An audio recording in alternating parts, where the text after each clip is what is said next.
Съвременният начин на живот насърчава изолацията, а това вреди на здравето.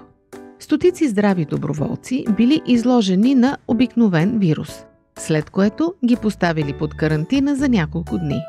Повечето от онези, които развили настинка, били сред социално изолираните участници и по-малко сред хората с повече социални връзки.